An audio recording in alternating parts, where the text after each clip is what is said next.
John, first of all, just how good were those scenes at the end of Monday night down in London to get a point there? Yeah, it was brilliant. It's always nice to score late on to get a result, and the game looked like it got away from us, but it was brilliant for us as a team to keep going, and obviously the fans enjoyed it, so it was good to come away with a point in the end. Do you think it was a huge point, really, in when you take into the context of it and the run and everything, just to keep everything moving? Yeah, it's a good point away from home.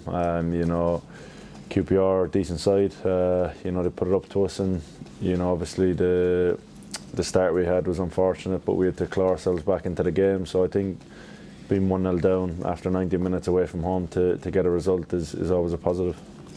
When a moment like that does go against you, and I know I heard you talking about mistakes and everything else, and kind of the older you get, the more you'll be able to deal with that stuff. But is it easy enough to kind of just park it right in the moment and go, okay, that's happened, we're moving on? Or is that something that you've kind of had to develop as things have gone against you over the years? I think it depends on who you are and what your mentality is like. Obviously no one wants to make a mistake, but when you do, it's all about how you bounce back. It's like losing a game, it's how you bounce back from losing the game. So I think on the pitch, when something like that happens, I'm lucky enough to have the mental strength to be able to put it to one side and crack on with the game. I think I've always had that since I was young, so it's a trait that I like to have on the pitch. No matter what happens, just look forward to the next ball, the next play, and I knew that we've a good enough team to get ourselves out of situations like that, and we kept going, and I was the one to score in the end, but we had chances before that, and we kept believing and we didn't give up. Do you feel it's traits like that that have enabled you to have the success that you have had, both at club and international level? Yeah, you don't get time to stop in football, and as soon as you start worrying and dwelling on things, then I don't think that's the right mentality to have. You got to stay positive. You have to keep moving forward, and you have to keep looking to the next ball, the next game. Because if let's say I made the mistake after 10-11 minutes the other night, and I kept thinking about it, there's no point in being on the pitch. So you have to move on from things, good and bad, and try and do your best. Come in every day, try and do your best. That's all you can do. Incredibly, after not scoring for 15 months, that's now 2 in 3. Have you been giving Billy and Illiman a few tips? No, I think I've been due a couple. Didn't score for a long time until the Wigan game. I had a lot of chances really. In the meantime, I should have really scored more last season than this season, but something I want to keep trying to do is contribute with goals. We're scoring goals from all over the pitch, and I think it's important that we contribute when we go for corners and set pieces. And with 20 league games to go now, you've put yourself in a wonderful position as a club, haven't you, with that 9-point gap still? Yeah, listen, there's a long way to go. We're not looking further ahead than the next game. It's only January, long way to go, so we just have to keep going day by day and game by game. Is it a little bit, though, a different mindset with the fact that you have opened up a gap now? Because people will talk about maybe complacency or whatever else, that you do have to look at it all in a different way, because you have an advantage now that people are trying to kind of claw back at you. I don't think that's the way we think at all. We just look at the next game, trying to win the next game, and if you look too far ahead, you get punished. And we just want to keep giving our best every day and every time we go onto the pitch to try and get 3 points. Because you're clearly one of the players that's been to the Premier League before with this club. Has that given you even greater hunger to kind of finish the job this season and get back to where you maybe feel that the club should be? Yeah, listen, there's fierce hunger in the squad to achieve things, and even last season we came very close, and the hunger was there, and this season's no different. But to achieve things, you have to go out and earn them. They're not handed to you, no matter where you are in the league at the moment. You have to keep earning them every week, and we know how quick things can change, so you have to keep your eye on the ball, keep performing every time you go onto the pitch, and keep trying to get results. Do you feel like you've got some unfinished business, though, or that you'd love to have another crack at the top flight with this club? Yeah, listen, as footballers, everybody wants to play in the Premier League. It's the biggest league in the world, but we've got a long way to go in our season now, and we're just looking at the next game, trying to win it. And there's clearly lots of similarities because a lot of the same players are still here, but can you see any kind of differences with this squad to the one that got promoted last time a few years ago? Yeah, there's obviously a lot of players still here, a lot of new ones, so it's obviously a different squad, but you know, we're really together on and off the pitch, and you know, there's great bonds in the dressing room, so yeah, a lot of similarities in that sense, but I think we've got a lot of quality in both squads, to be fair, but you know, the time will tell. You know, we just want to keep pushing each other every day, and you know, keep trying to earn 3 points every week. Whether you like it or not, that you are one of the players that's been linked with interest from other clubs this month. Are you happy at the club and where you are and what you've got right now? Yeah, listen, we're doing well in the league. You know, I'm personally, I've played most of the games, only missed one, so you know, I'm enjoying my football, and you know, as I said, just looking forward to the next game.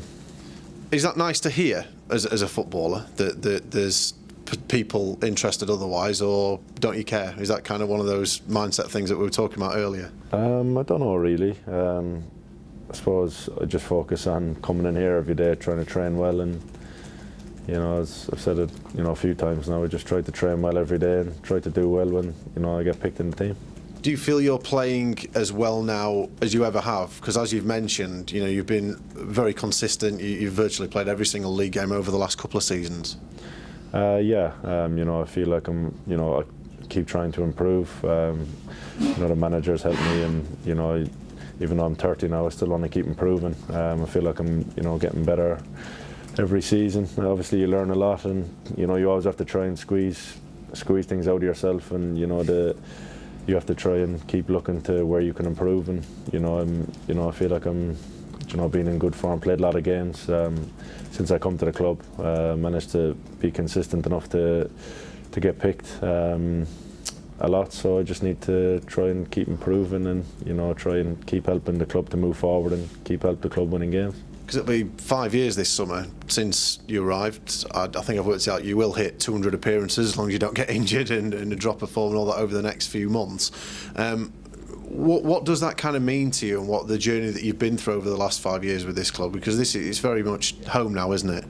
Yeah, it's you know, it's been fantastic since I've came. You know, we obviously got promoted in the first season, had 2 years in the Premier League. You know, got to the playoffs, and you know, it's apart from obviously that one season, we've been winning the majority of the games. So you know, it's been really enjoyable.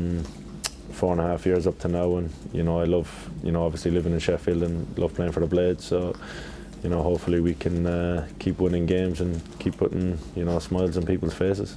And I imagine that the success that you mentioned and everything else that's come with it, but the fact that there are so many players that you've done this with over the course of that time, has that helped in terms of keeping you here and the kind of happiness and the feel around the place? Yeah, you know, got some really close friends that, you know, be friends for life with in the changing room, and you know, it's a really enjoyable place to come in every day. You know, it's a really good group of lads, you know, to be playing with and training with, and you know, be in the changing room with every day. So yeah, it's you know, it's definitely, you know, one of the biggest things in life is enjoyment, and you know, it's a really enjoyable place to come in every day. FA Cup time now, third round once again. As a club, you've had a couple of quarter-final appearances already in your time. Fancy another good run this year? Yeah, listen, we're looking forward to the game. There's always something, you know, special about the FA Cup. Even today, like the FA Cup balls are out in training, you know it's kind of different. So yeah, we're looking forward to the game. You know, going to a tough place, so we'll have to be at our best to get through to the next round. Yeah, the Den has a reputation. I think it's fair to be said. Is it somewhere that, as a player, you very much look forward to going to, the challenge of it and the kind of elements of hostility that you tend to find there? Yeah, and listen, Millwall are a good team. You know, they're showing how good they are this year again. You know, they've been knocking on the door last year as well, and you know, it's always a really tough game. So we know that we're going to have to, you know, perform really well down there to get through to the next round. Do you think they deserve a little bit more credit than maybe what they've got? They've finished in the top half of the division for the last few years and still seem to be flying under the radar in a way. Definitely, yeah. They've been consistent. You know, you know, having played against them, they're always really tough to play against. So, you know, we like to be tough to play against as well. So I'm sure that, you know, it'll be a good game Saturday, and it's one that we're looking forward to. Now, clearly, both sides have got good aerial threat. I imagine set pieces will come into it. Have you been leading any more sessions this week? Have you got any plans that you've been working on? No, we'll probably work on set pieces tomorrow, I'd say. Is that again something that you're hoping to get involved with in the rest of the session, to do little bits and pieces of sessions with the coaching manager staff? wants it. Yeah, we obviously the manager and coaching staff lead it. We do it now and again. So yeah, probably do it tomorrow. I don't know who's doing it. You can ask the manager.